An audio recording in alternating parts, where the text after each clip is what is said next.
I was able to give my message to 90 people in 8 minutes. And that's how you scale. That's how you go big. And that's how you get the people you want, is by having a venue to be able to do that to many people at a time. And not that I don't do a spinal screening anymore, but this is the way that we can change the world. Hey, this is Dr. Noel Lloyd, and this is a Successful Chiro podcast. We're going to do a chiropractic deep dive today with Dr. Jeff Danielson. Jeff, good morning. Good morning. I know we're going to have some fun today, so get your seatbelts on. We're going to have some fun. That's right. So, Jeff, why in the world are we talking? What is it that you have to share that other people want to listen to? Fate would have it, right? But I don't believe in just fate. I believe that God ordained our time together. So thanks for your friendship. And I'm excited to share information about chiropractic and about business and entrepreneurship and making good business decisions. And I'm a serial entrepreneur. I love business. And then I love the product, the service of chiropractic, extraordinarily passionate about chiropractic. And when they combine, the sky's the limit. For me, my original story was I was at UCLA getting my degree in biology, and I wanted to be an orthopedic surgeon. So I took a job as a nursing assistant in a trauma center, and I worked in the ICU of a major hospital in St. Paul, Minnesota in the summer. And I literally did this. I was spying on the residents. I was there to talk to the resident medical doctors to see if that's what I wanted to do in my life. And so I started asking them, hey, if you could do it all over again, would you do it again? And these are residents, so they'd already been through about 6 years of medical school and the whole deal, right? And about 50% of them said, no, I would not do it. I would warn you not to do it. And it was Wow. So I started talking to optometrists, dentists, chiropractors, podiatrists, other professions. And I talked to 3 chiropractors. All 3 of them said this: I can't imagine doing anything other than being a chiropractor. Well, there's a testimony. 3 for 3. And I was like, what is it about these chiropractors? I didn't know anything about chiropractic. So then I started studying about it and learning about it. And I'm like, well, it's kind of like orthopedics. It's real similar. And I was like, this is a great idea. I'd never been to a chiropractor, and I decided to be one. So how old were you, and when and where and why did you get your first chiropractic adjustment? My first chiropractic adjustment was by one of those 3 chiropractors that I was interviewing to see if I wanted to be one. And I didn't know what an adjustment was. He said, have you ever been adjusted? And I'm like, no, what's that? And so he said, well, let me show you. Lay on this table. I laid on the table, and he grabbed my neck and did stuff that I'd never seen. I was like, what the heck did you just do to me? That was my first adjustment. I had no idea what was coming. And it wasn't because I wanted to be a patient. I just wanted to learn about chiropractic. So that was my first adjustment. But, it was meant for me to be a chiropractor, period. So you've been a chiropractor for how many decades now? Almost 31 years. Yeah. We want every single chiropractor listening to this podcast to be helped. What do you think are the 3 biggest challenges that chiropractic and chiropractors face today? Well, Noel, all the things that are really most important to learn to be a successful chiropractor, you really don't learn in chiropractic school. It's just unfortunate. You learn the things in order to get the piece of paper that says you can now be a chiropractor, right? But managing people is probably one of the hardest things. Currently, I own 3 chiropractic practices, and I've got one that's kind of my training center where I train chiropractors and then invest in them. But I've got 17 people on staff in this one clinic. So in this one, I'm managing 17 people.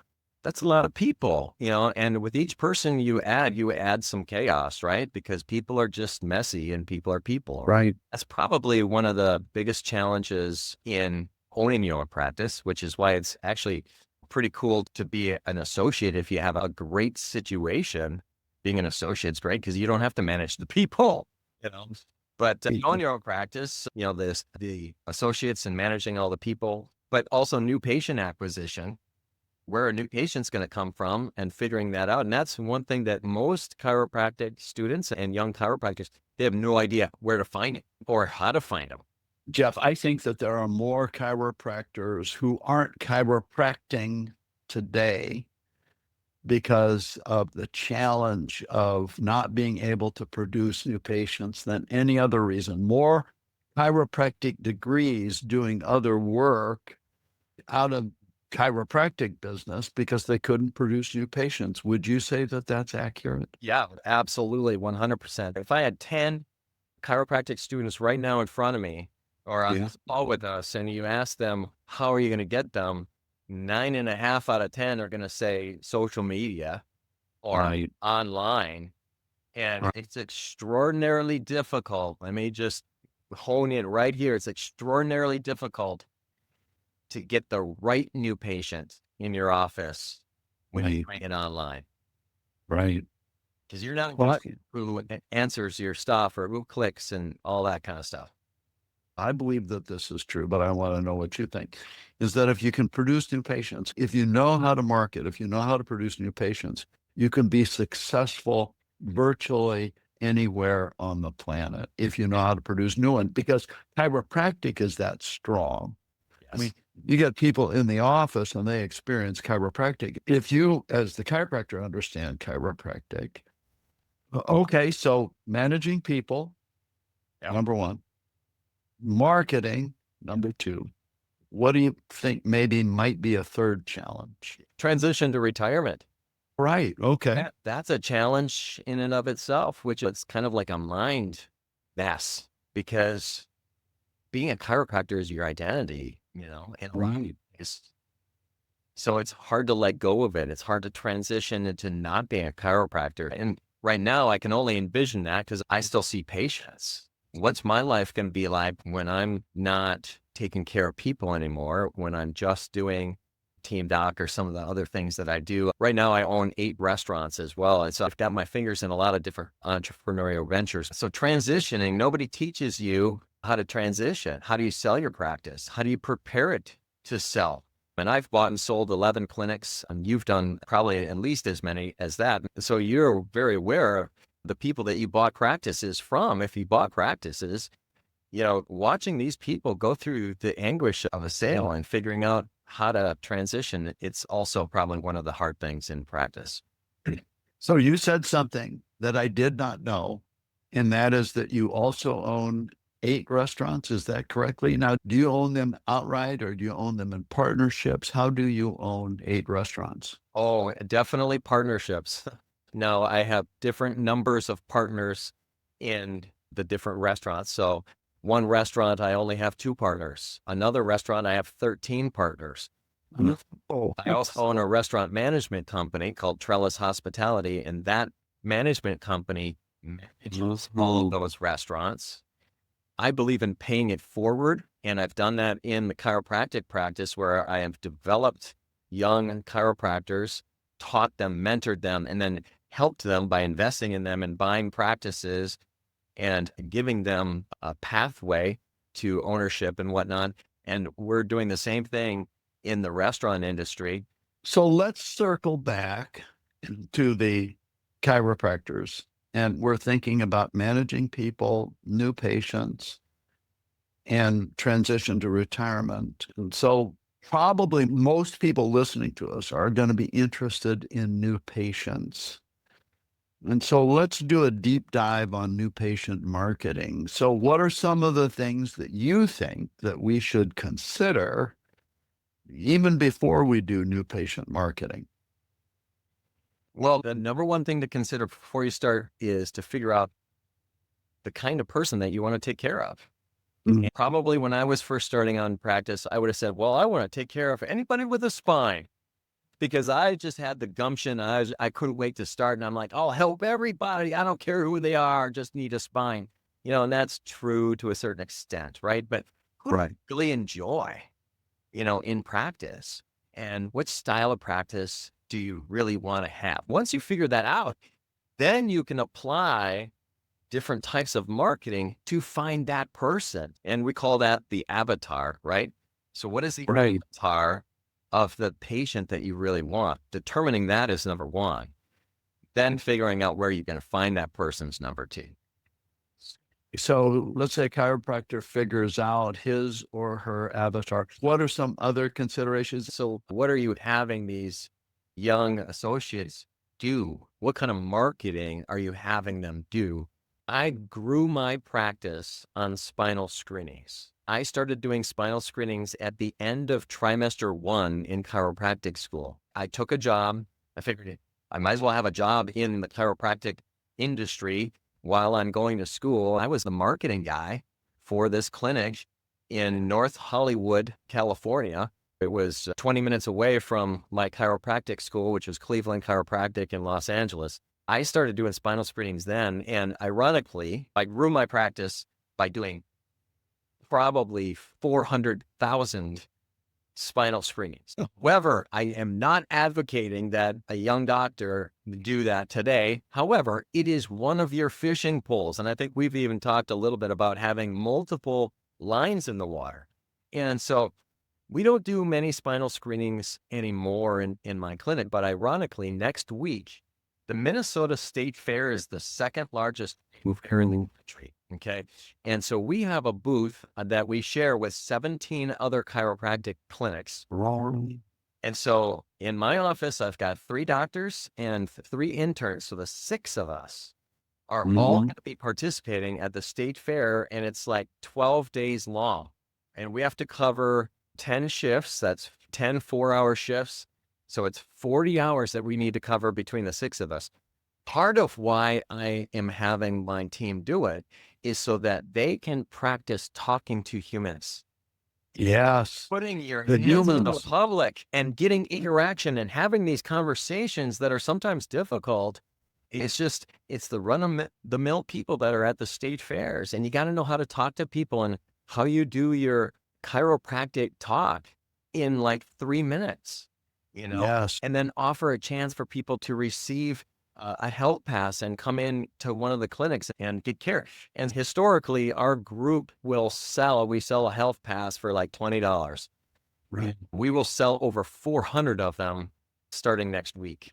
And then there's a ton more that will filter in from just our having contacted them. So we still do spinal screenings, but not too many of them. I mean, you are doing currently what I did in order to build, and you are right. What happens is that you get out there and you kind of figure, well, there's nothing to be afraid of. Number one. Number two, I can have a ton of fun doing this. Now, you mentioned you don't do a bunch of spinal screenings like you used to do, but you've got this big thing coming up. What do you do? What's your day-to-day bread and butter that you would help a young doctor with who's working in your clinic right now? So I've been in practice for almost 31 years. Yeah. For 29 of those years, the number one source of new patients was referrals. Yes. For 29 years, every single year, the number one source of new people into my clinic is referrals, as it should be, because you should be talking with all the people that you see and getting lots of referrals because of your great service, your friendly staff, your awesome adjustments, the results you get, all of it. Right. Last year, for the first time ever, we had more new patients come through the door through a program that I've been using for 12 years now called Team Doc. And Team Doc is a program, and actually I do now offer it to other doctors. I teach doctors how to do what I'm doing, but we go out and we find our avatar, and our avatar are kids, families, and athletes. And so we sponsor teams. So last night I was at high school about 5 miles from my office, and we did sponsorship there, and we walked out of there with I think we ended up with 42 new people on our schedule. So like going to a spinal screening, we signed people up and they left with a health pass, and they're on our schedule with a specific time. 42 people And we were there for, let's see, we got there about 6:15 and we left about 7:45. So it's an hour and a half. So we were It's there for an hour and a great. half. I did a talk that took 8 minutes. And, Wonderful. yeah, so it has been the absolute number one thing that I have ever done in practice.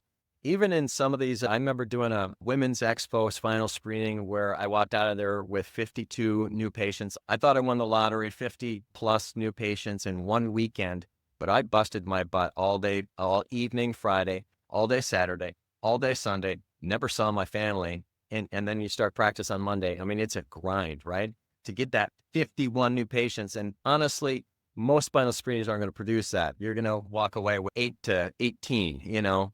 And so Team Doc has been amazing because we can do so many of them, so many sponsorships, and we can turn the faucet on when we want more new patients and we can turn it off when we have too much. And there are times we've had multiple months over the years doing this where we've had over 100 new patients in a month and we literally have to turn it off. No more. I tell my marketing director, stop. We got to process all these people. So it's been an amazing part of our practice. Team Doc has become rocket fuel for our practice. And when we need a little rocket fuel, we just schedule some sponsorships and we just get bunches of new people. And it's the right kind of people. So for us, the families, the kids, the athletes, it's what we love to serve. And so it's the perfect people.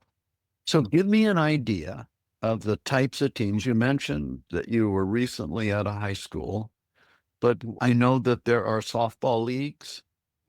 I know that there are rec leagues for all kinds of different sports. So where might you go? Give me your top 4 or 5 targets as far as teams are concerned. No, it's a great question. And because everybody instantly thinks about the football team, Yeah. So the football team, get the name on the jersey, the basketball team, the baseball team, those, yes, we do those, but those are the worst ones. We have to date, the best sponsorship we ever did was with a trap shooting team. That's shooting clay. We have trap shooting teams in Minnesota. It's a thing. We signed up 81 new patients at a trap shooting team. Holy cow. It's a huge team. It was huge. We sponsor chess teams. We sponsor mountain biking teams, bass fishing teams. And a lot of chiropractors are like, what? There's a team for that? That's teams that you don't even know about. And 2 weeks ago, for the first time ever, we sponsored a bowling team. And it was the second year that they had the bowling team in existence. And I'm going to tell you a little bit about this because it's a failure, but then it's a win. So my marketing person put a ton of time. I bet you there were 20 emails back and forth between my marketing person, my key employee when it comes to Team Doc, and the coach of the team. I mean, back and forth, what time, when are you going to do this? It's all the hard work that goes into securing a sponsorship. And then we actually got to the sponsorship, which was at a bowling alley.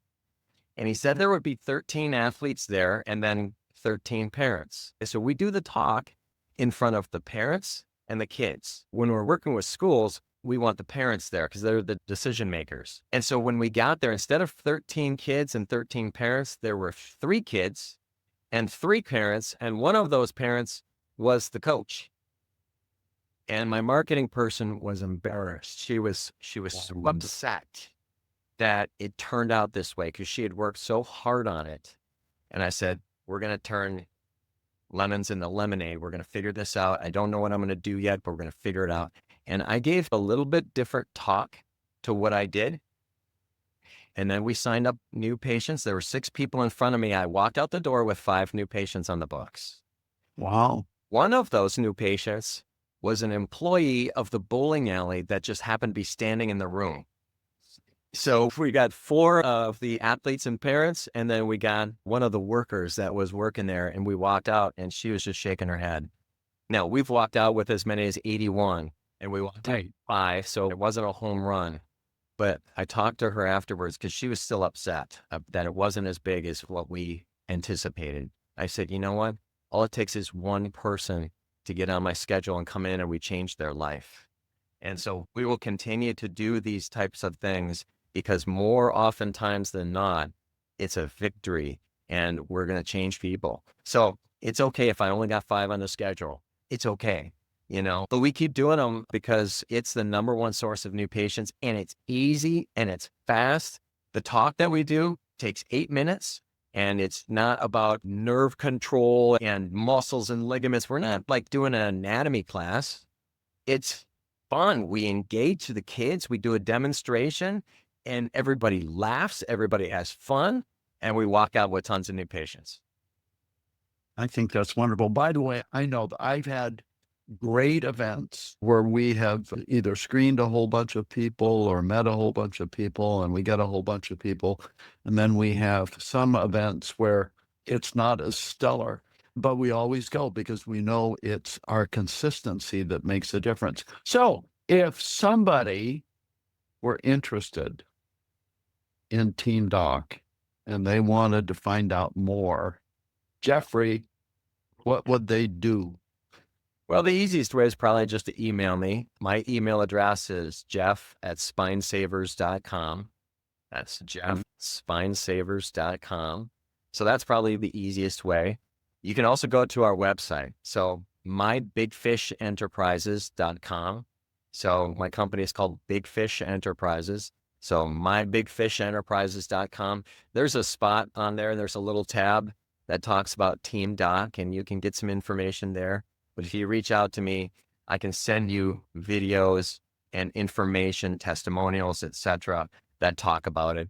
So if you're looking to grow an auto accident or work comp or Medicare practice, Team Doc is not for you. If you're interested in families, kids, and athletes, this is the perfect way. And for an owner, if you're wondering, what can I give these young associates to do? It's the perfect thing for you to say, this is the program. I'm going to pay for it. Okay. And you're going to utilize it. This is the vehicle that you're going to get all these new patients through. And it's a perfect way to do that. And it's consistent year round. So yeah, we work with schools at certain times of the year, but then other times of the year, we do adult teams.